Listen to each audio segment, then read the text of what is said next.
एक ओंकार सतनाम करता पुरख निरभौ निर्वैर अकाल मूरत अजूनी सैभंग गुरप्रसाद जप आज सच जुगाद सच है भी सच नानक होसी भी सच। वाहिगुरु जी का खालसा वाहिगुरु जी की फतेह।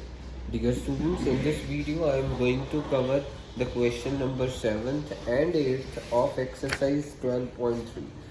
7th and 8th क्वेश्चन को ध्यान से देखिएगा। सो 7th एंड 8th क्वेश्चन को ध्यान से देखना। आपको ये 4 सर्कल्स दिए, ये 2 सर्कल्स दिए हमारे पास, और यहाँ पे इसका सेंटर ऑफ द सर्कल ये है। अब हमने क्या करना है, इनको ज्वाइन करा, ऐसे सेंटर्स को ज्वाइन कर दिया। अब हमारे को क्वेश्चन में शेडेड रीजन दिया हुआ है, ये शेडेड रीजन है। आपको ये शेडेड रीजन का एरिया निकालना है। आपके पास ये फिगर दे रखी हुई है, ये चारों सर्कल्स इक्वल है, और इस स्क्वायर की डायमेंशन जैसे 14 सेंटीमीटर दी है। सारी डायमेंशन 14 होंगी, मीन्स ये 7, क्योंकि सारे स्क्वायर्स इक्वल है। 7 7 7 7 सारे 7 सेंटीमीटर के होंगे। तो हमारे पास ये एरिया ऑफ शेडेड रीजन निकलेगा कैसे? एरिया ऑफ शेडेड रीजन निकलेगा एरिया ऑफ स्क्वायर में से चारों सेक्टर्स माइनस कर देंगे। Area of shaded region is equal to area of square में से चारों सेक्टर्स माइनस कर दो, माइनस एरिया ऑफ चारों सेक्टर्स। बेसिकली ये सेक्टर्स को हम क्वाड्रेंट करेंगे। सेक्टर होते क्या है, ये पिज़्ज़ा लाइक शेप को, यानी पिज़्ज़ा स्लाइस की शेप को सेक्टर कहते हैं, और जिस सेक्टर का एंगल 90 का होता है उसे क्वाड्रेंट कहते हैं। तो एरिया ऑफ स्क्वायर क्या हो गया, साइड स्क्वायर, और एरिया ऑफ सेक्टर क्या होता है, theta upon 360 into pi r square. और हमारे पास ऐसे सेक्टर्स है कितने, 4, तो मल्टीप्लाई किसके साथ करा, 4। Area of square side square means 14 का स्क्वायर माइनस 4 इंटू थीटा कितना है 90 अपॉन 360 इंटू पाई कितना है 22/7। रेडियस देखो सभी की 7 7 7 है, इंटू 7 का स्क्वायर। तो इसको सॉल्व करके एरिया ऑफ शेडेड रीजन आ जाएगा। निकला कैसे एरिया ऑफ शेडेड रीजन, ये स्क्वायर में से ये चारों क्वाड्रेंट्स आप माइनस कर दें तो ये शेडेड रीजन आ गया। अब अगला क्वेश्चन नंबर ये 7th था। 8th क्वेश्चन बहुत इंपॉर्टेंट है, एंड बच्चे उसमें इजी भी है, पर बच्चे फिर भी उसमें बहुत कंफ्यूज हो जाते हैं। तो क्वेश्चन नंबर 8 को ध्यान से देखिएगा। आपकी एक्सरसाइज है एक्सरसाइज 12.3 का 8th क्वेश्चन, ध्यान से समझना।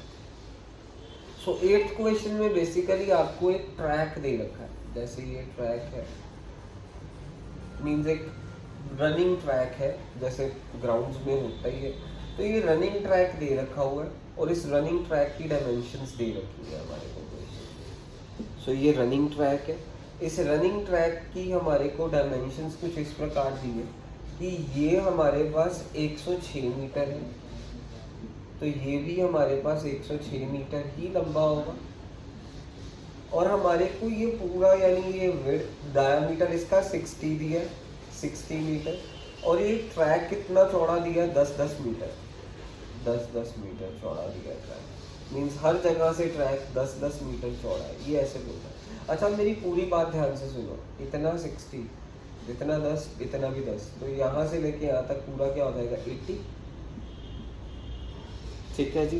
तो अब हमारे को निकालना क्या क्वेश्चन में, सबसे पहले कि अगर बंदा अंदर वाले ट्रैक के ऊपर, यानी अंदर वाली लाइन के ऊपर चल रहा है, पूरा चक्कर लगाया है यहाँ से लेके, फिर यानी चलता गया, यहाँ से चलता गया, यहाँ पे चला, यहाँ पे चलता चलता कितना डिस्टेंस ट्रेवल करा, क्वेश्चन ये है।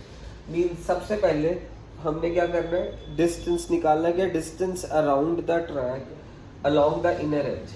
इनर एज पे, यानी इनर एज मीन्स यहाँ पे बंदा चल रहा है। अगर आउटर एज बोल रहा होता तो बंदा यहाँ पे चल रहा होता। तो हमने distance along the inner as निकालना है। तो वो डिस्टेंस निकलेगा कैसे, ध्यान से देखिएगा। मीन्स ये 106 चला, ये 106, यहाँ तक 106 है, 106, फिर ये भी 106 है, मीन्स 106 प्लस 106 मीन्स इसके राउंड में ये पहले ये यहाँ से चलना शुरू करा, तो यहाँ तक 106 प्लस ये क्या है, सेमी सर्कल। सेमी सर्कल की लंबाई कैसे निकलती है, पाई आर, प्लस ये फिर यहाँ पे आया 106 प्लस ये भी क्या है देखो, सेमी सर्कल, सेमी सर्कल की लंबाई क्या होती है, पाई आर। मीन्स बंदा यहाँ पे चला, यहाँ से चला, इतना कितना डिस्टेंस है, 106। फिर ये सेमी सर्कल की लंबाई क्या है, पाई आर। फिर से ये 106 और इस सेमी सर्कल की लंबाई पाई आर। तो मेरे पास 106 plus pi r plus pi r क्या हो गया, 2 pi r plus 106। Pi r plus pi r 2 pi r लिख सकता हूँ। 106 प्लस पाई की वैल्यू क्या है, 22/7। रेडियस क्या होगी, मीन्स ये अंदर वाले सेमी सर्कल की रेडियस निकालेंगे ना, क्योंकि बंदा ऐसे चल रहा है, ऐसे। तो यहाँ से लेके यहाँ तक 60 है, यानी डायमीटर 60 है, रेडियस 30 है। इसको सॉल्व करके हमारा distance along the inner edge आ जाएगा। अब हमारे को सेकंड पार्ट में निकालना है कि इस ट्रैक का एरिया क्या है। सेकंड पार्ट के लिए मैं यही